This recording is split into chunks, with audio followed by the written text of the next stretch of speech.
Bienvenido a Puerto Rico. So we only had like 2 or 3 days. I had a couple of free hotel stays and a couple of free flights. So we thought we'd just pop down to our neighbor to the south and see some old Spain and how that's melded with the whole Caribbean pop culture.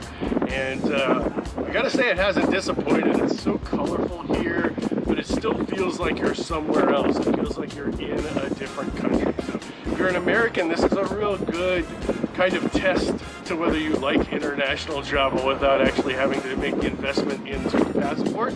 But if you haven't invested in a passport, watch some more of my shows. You're gonna go. You have to do it.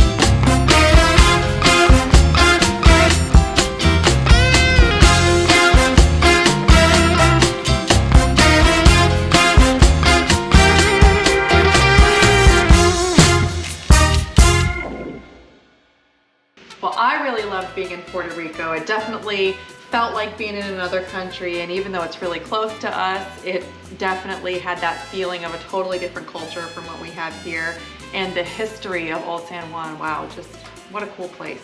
Right, and if you want to learn more about what to do there, go back to one of our old ones, or what to eat. But today we are talking about history, which is my bailiwick, and we are talking about the history of 2 really magical forts that I enjoyed very much.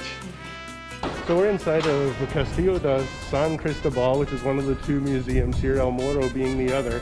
And it's only $10 to get into both over a 24-hour period, which is nice. But you know what's even nicer? Free. I really love free. And thanks to my military service, I get in for free. So I love this whole National Parks for Free thing. I hope they keep it going. So shout out to the National Park Service. Free is for me. How about for you? It's for me too. There you go, nice, all right. Well, beautiful, let's go see some of this stuff. Now, I always take my own personal tour guide on all of my trips, but if you're not with a history nerd, I would definitely utilize the audio tour that's available at the forts. They're very informative, and they also have a fantastic gift shop that is worth checking out. And it's built right into one of the different rooms there. The architecture of this is both sturdy and beautiful, and I really enjoyed that. And there was this mix of practicality with what you kind of would expect from the time period and a Spanish colonial building. The logo that's above the archway there is like of a pot with fire coming out of it, and it's actually a warning that there's explosives inside of these tunnels. These tunnels were used for the soldiers, that they could move from one portion of the fort to another without being seen by the enemy. So they had, this is the longest one, I think, in Cristobal, which is the name of the fort that we're in. This is the longest tunnel, and they made it so if the enemy did come through, they would run like hell to the other side and then detonate explosives, and it would cave in on the enemy, taking care of them so that they didn't have to worry about them, but also to keep it safe wherever they were going. It was another way to fortify themselves if the enemy was able to get through the main gates of the fortress. But one of the things that made it such a nice fort was that it never really was breached, so nobody had to blow it up. True. Which was good. And there were a lot of cannons there, and these were later generation cannons because this is more of a later generation fort. San Cristobal is one of the younger forts in the Caribbean, the Spanish Caribbean, and it was built to further protect the harbor here in 1783. El Morro was significantly older. What I'm expecting to see as a difference when I get over there is kind of the difference that you see between this cannon and the cannons you see in St. Augustine. In St. Augustine, they've got all these brass cannons, and they get restored, and they're beautiful. You can see all the lettering and the symbols, and you still see that, whereas these iron cannons do not weather as well. And so by the 1700s, which is when the ships of the 1715 fleet, which I run a museum based on, happened, everything was going to these iron cannons. And even though they've found some brass cannons, they've always seemed to be damaged and they were being brought over as ballast. So these iron cannons are really telling of a later fort during this whole nautical war thing. They explode less. They were actually easier to make and cheaper to make, and so they would make these up. This is a very big gun, probably very few ships would have a gun this big. So this would give these guys more range to shoot at the ships. They couldn't shoot back at them at that point. Plus the elevation would help out with that. As boats got bigger, some of the British ships got just gigantic, and those would have big guns that could have tried to attack this fort. But you can tell it's pretty well intact, and nobody ever had to blow any of the passageways up when they were running away from somebody, which is pretty telling also. So when you get here, always pay attention to what the cannons look like, because like I said, other places you're going to have brass prettier cannons, and that means it was earlier. This one being the age that it is the cannon you would expect. The views from on top of that fort are so amazing. It's tempting to say that that's the entire reason why they built it, but I highly doubt that they were making a tourist attraction when they built that fort, right? Yeah, but everybody wants a house with a view, and the view here was over the open ocean, and it really was more about where they were and how close they were to a bunch of trade routes and why that was important, and that they were actually responding to a bunch of different pirate raids. But they call this the biggest fort or the largest fort in the Americas. I'd have to see that measured out, because I was just in a really big one in Cartagena that was awesome as well, and we'll be covering that in a couple of months. But it was awesome. It was cool. It was called the Vauban style, if I'm pronouncing that correctly, which means it was more French style than Spanish. And it had all these little passageways and all these wonderful things. But that strategic positioning was still important and still is important today. And they did a bunch of work for World War II to make it ready to defend Puerto Rico in case they needed to from the Germans or whatever.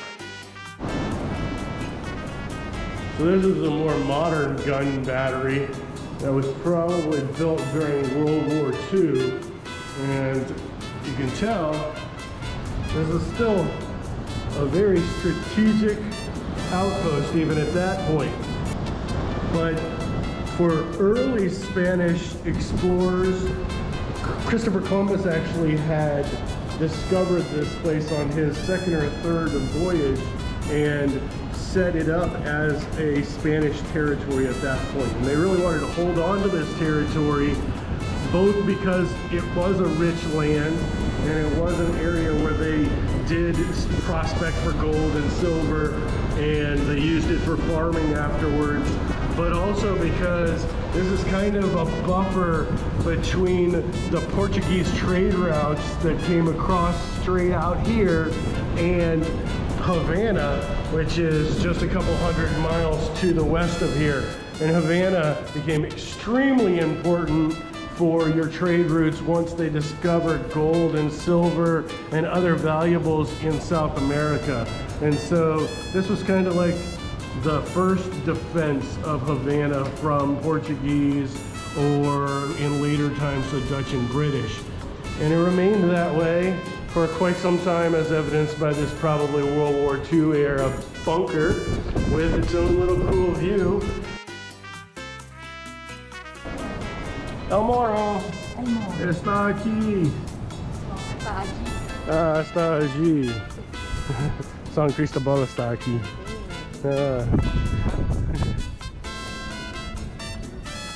So you would think, as a Maya archaeologist, my Spanish would be strong, and you would think wrong. No. It used to be that I could speak Spanish moderately well after I had a couple of drinks, but even that has gone away without practice, and my Spanish is left wanting. But it is one of my goals in the next 2 years before we take off on our big trip, so wish me luck. Yeah, see. Either that or we just have to convince Victoria to quit her day job and go with us. She adds a certain semblance of beauty. And her beauty is only half of why she is so special. She has a beautiful mind and an eye for design. Oh, and that's how you stay married for 18 years, guys. Take notes. So I'm envisioning maybe a slip and slide kind of situation. Maybe they could set up a big pool you know, just for future ideas for tourist attractions. It would probably work better than slip and sliding down a covered up Maya temple. Yeah, no, don't do We that. did that. You catch a lot of rocks that way, even if you try to prepare it beforehand. I'll share a couple of pictures of that experience from my time in Belize. It was a whole lot of fun until it wasn't. Just outside the fort of San Cristobal, there are beautiful portions of some of the oldest areas of the fort. The walls there have a beautiful kind of encrusted piece of history. You can go and look out over the ocean. It's a great place to take some Instagram photos if you're into that, and explore some of the little sentry boxes that are there called garitas. They were made to look out over the ocean, and they have a really interesting architectural appeal to them. We had a great time exploring and just taking our time to really see what that portion of the fort had to offer as well.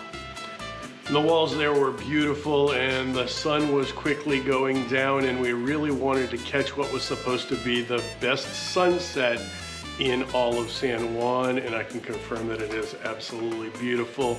But we walked up along the city walls, and you could see this really colorful neighborhood down on your right. There was a bunch of cool graffiti on your left-hand side, but the highlight was when it just opened up, and there's this turning hues of pink Castillo up on the end, which is called El Morro. And the way that the light dances across the cemetery that's down below you and dances across the fort was really awesome. And the next day we went back for a really cool tour, and we got there early in the morning so it wasn't crowded. It turns out that El Morro is actually short for Castillo Felipe del Morro, and it wasn't even the first fort that was built in San Juan. That honor goes to the one right across the bay, which was called San Juan de la Cruz. They actually started building in 1539, the El Morro, and then slowly built on it and built on it and built on it, and it took like 260 years to be completed in 1790. So where I might have thought that I was gonna see brass cannons, by the time they finished it up, they were using iron cannons, and that was pretty much all that we saw there the entire time. Now this, my friends, is a big cannon. They were serious about not wanting you to come up this waterway.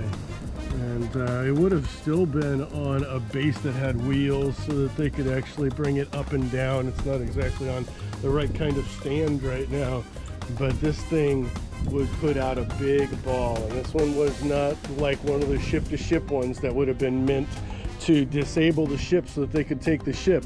If you're actually trying to invade San Juan in the late 1700s, they want to put you underwater.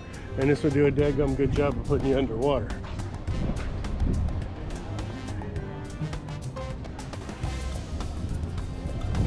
And just to throw some pea shooters at you, they could have been shooting guns at you from here too. Not that those would have aimed nearly as well, but I'd feel a whole lot more protected right here inside this little rampart shooting a gun than I would out there with that big cannon that's only got so many shots before it's going to explode and take you out too. But I'll tell you what, if a pirate wants to come in here, they got their work cut out for them. There probably would have been guns on over on this other spit. They probably would have had to go by San Cristobal also. And I would bet when the waves are cranking that this could be quite the navigation nightmare. They didn't get to like actually dredge everything out that much back then. So we're definitely not getting a cruise ship up here, at least not then. Now it's pretty popular for cruise ships. I bet if I could see what I'm filming over here, there probably is one. You guys see one? Let me know. The one person who did try to actually invade here and found it to be problematic was my Uncle Francis Drake. And if you want to learn more about him, go back and check out all of our Panama blogs. It's a really cool experience I had with him. He did not have a very cool experience here. Up until this point, people thought that he was invincible. El Drake would never be conquered, but he actually has his first real loss as a commander here at Puerto Rico because he didn't really plan some of the things out, and part of that was the way into that bay. Now, the English did come back. And so 3 years later, this dude, George Clifford, comes and he actually conquers San Juan and he holds it hostage for a couple of months. But what happens to Clifford's crew here is about the same thing that at about the same time is happening to Uncle Drake's crew, and they're all getting dysentery. And so he's kind of forced to abandon it, but at least he didn't die like Francis Drake did. And the moral of that story is, it happens. And even though some of these invasions worked, one thing that never really happened was these forts never completely fell due to the attacks. As a matter of fact, some people will tell you that there wasn't even a whole lot of damage done to it from enemies firing on it until 1898. And during the Spanish-American War, because the Americans had breech-loading modern cannons, they were actually able to destroy parts of the fort and take it over. And it has pretty much been an American base ever since then. It was used in World War I and World War II as a defense position to try to look for submarines and defend against naval attack and to defend against possible air attack. And in 1949, they decided that forts were pretty much obsolete. They turned it over to the National Park Service. It was actually the first fort owned by the National Park Service, which was nice for preserving it. And they preserved it so well and restored it so well that in 1983, it was one of the first American sites to be recognized as a UNESCO World Heritage Site. So if you go, take a lot of pictures. And if you're smart, bring somebody with you so you can work on your Instagram game and have your own photographer, and possibly it'll be a photographer with benefits. One of the nice things about traveling with someone else, because I do a lot of solo traveling, is that you actually have somebody there to take your picture. It's novel. Yes, you can, try to get your better side. You don't have to have your arm all extended out. And I don't really have a better side, but at least my wife thinks my sides are good, which is good. All your sides are your better side. Oh. Well, we sure enjoyed our romantic historical weekend in Puerto Rico. And one thing I would say is, if you are watching these videos and thinking, man, I wish I could travel too, don't think that you have to have 2 or 3 weeks to go experience a place. We went for a weekend and we had a fantastic time. So just make it happen and take the time to go travel and see some of these wonderful places. It makes you a better human, I think, to go experience different cultures. And it definitely is just more fun than working. So there's that, right? Right, and if you like history and you like travel and you like food, check out our other vlogs and find yourself in Puerto Rico whenever you get 3 days. And as always, find yourself on the journey.